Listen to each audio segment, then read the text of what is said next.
সকলোকে স্বাগতম জনাইছো। আশা কৰোঁ সকলোৰে খবৰ নিশ্চয় ভাল। কন্যাকুমাৰীত থকা স্বামী বিবেকানন্দৰ ৰক মেমৰিয়েল চাব যাবলৈ ওলাইছোঁ। আজি ভিডিঅ'টো এনেকৈ আৰম্ভ কৰোঁ। এতিয়া আমি গৈ আছোঁ স্বামী বিবেকানন্দৰ ৰক মেমৰিয়েল চাবৰ কাৰণে। বহুতো যাত্ৰী হয় কাৰণে শাৰী পাতি এটাৰ পিছত এটাকৈ আমি গৈ আছোঁ। এতিয়া আমি স্বামী বিবেকানন্দৰ ৰক মেমৰিয়েল চাবৰ কাৰণে জাহাজত উঠি ল'লোঁ।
এতিয়া কন্যাকুমাৰীৰ মাৰ চৰণ চাবলৈ গৈ আছোঁ।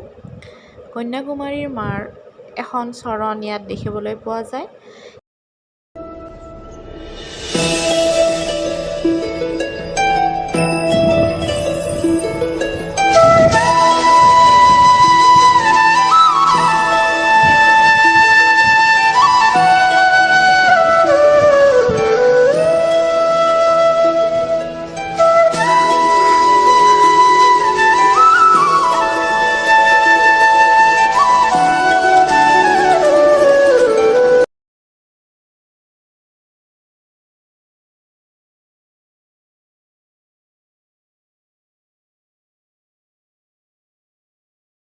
স্বামী বিবেকানন্দ তেওঁ কন্যাকুমাৰীত 24 ডিচেম্বৰ 1892 চনত গৈছিল। তাত থকা দুখীয়া লোকসকলক সহায় কৰিবৰ কাৰণে আৰু তেওঁৰ মেমৰিৰ কাৰণে স্বামী বিবেকানন্দ ৰক মেমৰিয়েল বনোৱা হৈছিলে।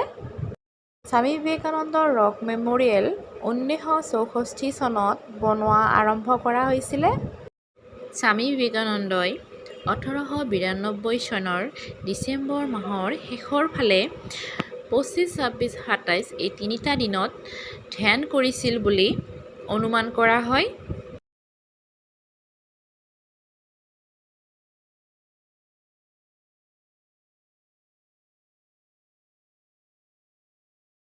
স্বামী বিবেকানন্দৰ ৰক মেমৰিয়েলৰ চাৰিওফালে তিনিওটা মহাসাগৰৰ মহামিলন হৈছিলে, যাক ত্ৰিবেণী সংগম বুলি কোৱা হয়।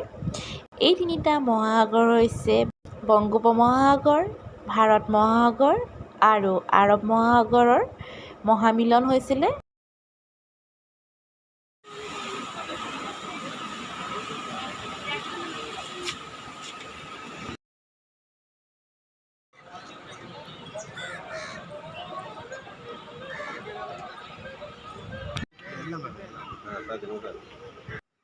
স্বামী বিবেকানন্দ ৰক মেমৰিয়েলৰ পৰা এয়া সন্মুখত দেখি থকা তিৰুভল্লভৰ ষ্টাচুলৈ এখন দলং হোৱা কথা আছে আৰু এই দলংখনৰ কাম এবছৰৰ ভিতৰতে সম্পূৰ্ণ হ'ব বুলি কৈছে।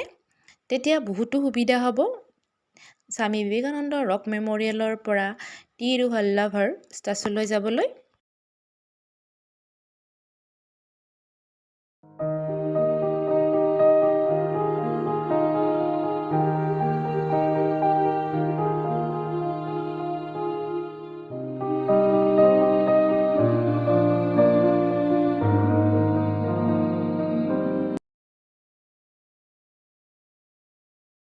স্বামী বিবেকানন্দ ৰক মেম'ৰিয়েলৰ চাৰিওফালটো খুবেই বেছি ধুনীয়া হয়।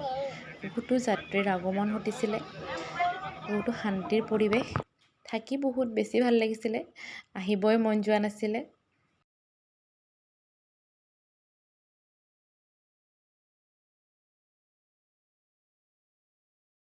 স্বামী বিবেকানন্দ চোৱা হৈ গ'ল। এতিয়া আমি অলপ ফটো উঠিব লৈছোঁ ঘৰৰ সকলোৱে।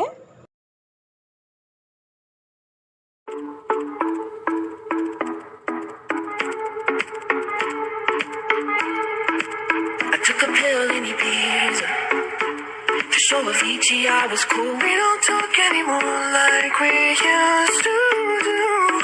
We don't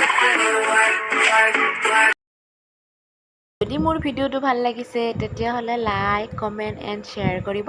লগতে মোৰ চেনেলটো ছাবস্ক্ৰাইব কৰিবলৈ একেবাৰে নাপাহৰিব।